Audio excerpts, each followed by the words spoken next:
serial entrepreneur, and more recently started the Young Entrepreneur Council, which is an advocacy and peer support nonprofit led by some of the world's top young entrepreneurs to help other young entrepreneurs. He's also the most syndicated young columnist on entrepreneurship and good friend. So let's give it up to Scott Gerber.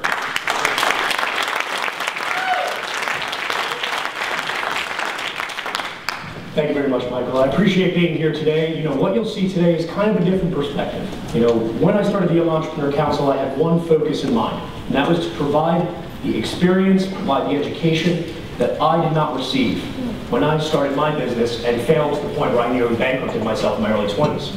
And so the data you're going to see is very much in your face. We polled 1,600 young people out of a poll of 9,000, 1,600 with Buzz Marketing Group, in sponsorship with LegalZoom, to really find out what youth unemployment and young entrepreneurship look like right now, and how that is beginning to create a whole new set of businesses that people don't know about, opportunities that need to be acted on, and basically something at the end of the day that I believe is a real interesting paradigm shift, and this is the proof in the pudding. As you can see, like I said, we have a pretty even split. Just so everybody knows, I'm going to give you an email address. It's Scott with 2 T's at askgerber.com, A-S-K-G-E-R-B-E-R. This is an abridged version of our survey, but I'll happily email you the full results if you shoot me an email. We start with education. We polled our research, we polled our folks, and we asked them, have you ever been offered entrepreneurship classes? And we were blown away by the fact that literally 73% of students in this country are not offered any level of entrepreneurship education. But what's more shocking was the next question, is that if they did receive entrepreneurship education, what was the effect of entrepreneurship education on their ability to build a business? And as you can see, it was overwhelmingly negative. Now this is the people who we are educating. This is the people we need to help. These are those folks. And yet, clearly, there is a need to serve them in a whole new way. Additional to that, we asked them about the importance of entrepreneurship education. You know, what blows my mind is, I take a lot of heat sometimes in the press because a lot of people consider me a big contrarian, because my approach to entrepreneurship is I do believe you can teach entrepreneurship in many ways. I do believe that youth unemployment right now is the key driver of new business growth in the youth sector, because we're out of necessity and desperation needing to do something. But there is nothing allowing these young people to transcend the traditional education system, because there's no other organization that identifies with them appropriately. And this is, again, proof in the pudding that such an overwhelming number want this, but yet in the mass, there's truly almost nothing. You folks in this room are really inspiring in the fact that I love to see so many people wanting to do something, so many people that are doing something, but clearly this is a message that needs to leave this room and go all across the United States and beyond. We next asked people about employment. We were shocked to find, these are some of the more startling survey results that I personally found. The first thing was about support systems. Support systems are identified to us in the comments that we received from our folks as families helping young people to become entrepreneurial, as educational systems around them, mentorship, and so on and so forth. And we found, again, overwhelmingly negative, that so many young people don't feel they are being supported at key developmental stages of their entrepreneurial growth. Another key factor that we feel through the peer-to-peer mentorship programs we are going to produce, this can be slightly alleviated, especially with the help of folks like yourselves. Financial institutions, no big secret. As you'll see, some of the numbers are quite polarizing. I should mention that a lot of the 63% of our respondents are college graduates, to give you just a sense also, just for backstudy. But with employment, we found, again, the banks overwhelmingly negative. On government, you're also obviously going to find a very polarizing number, but we think that's a perception issue. When you look at right now, why I look people like Dave Cohen, who I just met today for the first time in Techstars, too many people are talking about let's educate our kids. But what they're not talking about is let's make their education practical in the environment where they are, in a sense, not in the real world, and allow them to build something while they can build it without the fears of the outside world in many respects. Building on-premise college startups. And again, what we found is that that number is actually quite encouraging. 13%. We actually, the survey company that did this, Buzz Marketing Group, which does youth marketing across the boards, did not expect this number to go anywhere above 6%. And I was quite shocked about that particular statistic. And there, as you can tell, there's clearly a lot of room for growth. Did you start a business as a result of being unemployed? This is my favorite statistic. Again, I created the Young Entrepreneur Council because I wanted a resource that I didn't have. I am your target. I am not a multimillionaire, although a lot of the folks on the council are. I am the average 99%er. I am the person that's going to open a dry cleaning store. I'm the person that's going to go to my community and one day help the Chamber of Commerce. I am not the individual that is the Facebook high tech, and guess what? That's 99% of us. And you cannot forget about those entrepreneurs. Right here, this is it. 21% of young people polled are creating a job to keep a job. That is startling. And that is something that we need to instill in our young people, especially because they feel entitled and they've been coddled for too long and have no real sense of reality. This is the reality. They need to move forward.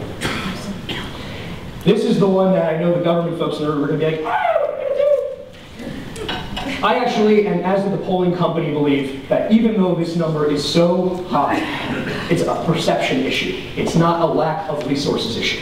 I had great conversations with the folks at the SBA a few weeks ago, and there are tons of resources, obviously SCORE and a variety of others, that really do help this niche in 1,000,001 ways. The problem is the niche has no idea they exist.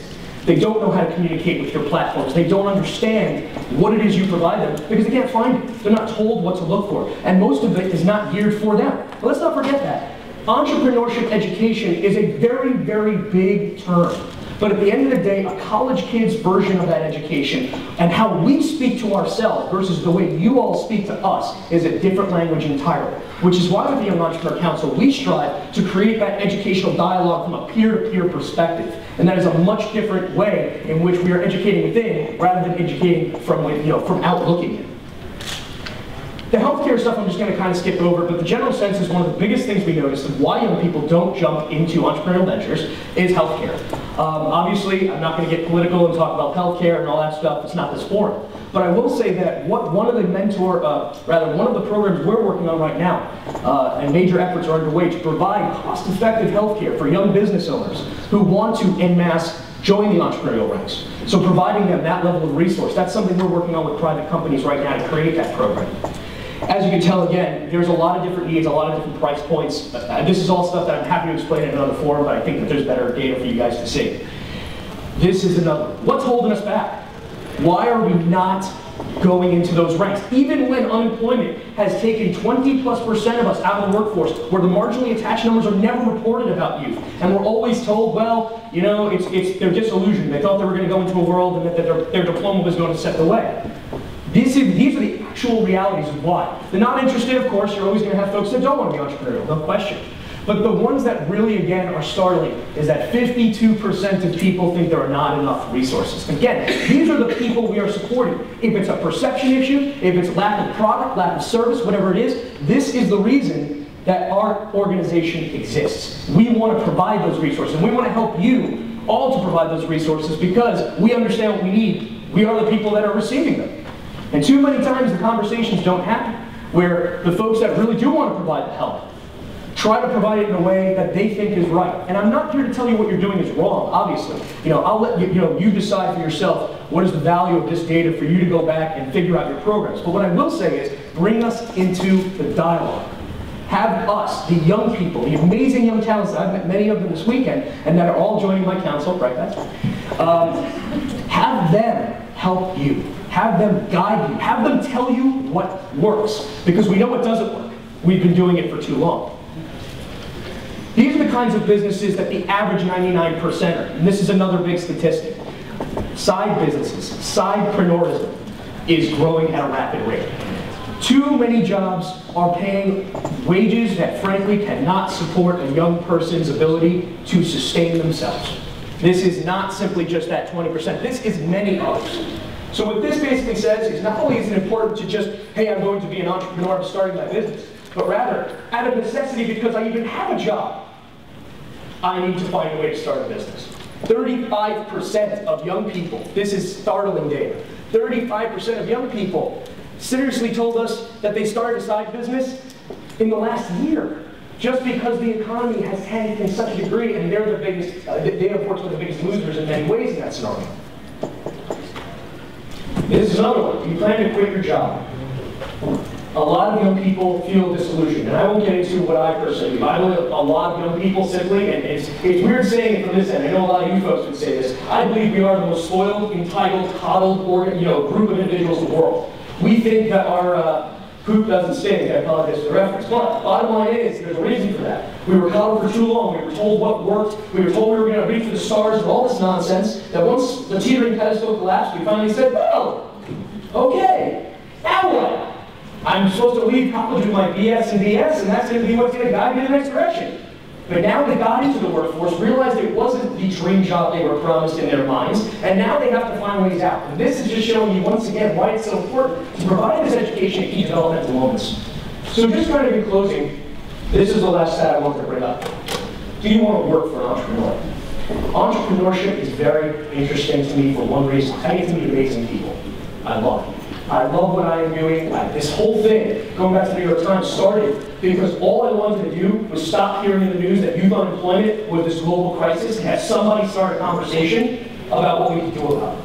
Stop saying all this high-end government funding and all different things that were, all palpable long-term solutions. But what are we doing now? What is the action taken today? Not 6 months from now, not 6 years from now, today. And that's why I wanted to put together the world's greatest minds in our generation to teach what we know, what we've learned, most importantly in the relation, in the communication platform we know, in the way we speak to one another, with the message that we understand, with all the different things that at the end of the day, we know work, because we've done them. We failed the same way they did. We'll stop them from making the mistakes of coddling, intolerant, and all these other things. So in closing, I say this to you guys, and I really appreciate the time. I apologize, I'm going about 10 seconds over here. The last thing I would just say is this. In the effort to go into high-growth entrepreneurship, do not forget the little guy. We cannot put job creation at the forefront by losing America's leaders today. I'm happy to work with all of you, with the government, to help you all repackage and reprocess what you do so that we understand it, work with the nonprofits to be able to help them allocate resources, bring in the top young people from around the world to teach you what works for us. That is my commitment to all of you. I hope you will check out the Young Entrepreneur Council. We're launching with 500 young entrepreneurs from the United States in April on our large new YoungEntrepreneurCouncil.com platform. All this peer-to-peer education and multimedia content. Love to speak to all of you, find out how we can partner. Thank you for the opportunity. Have a great day.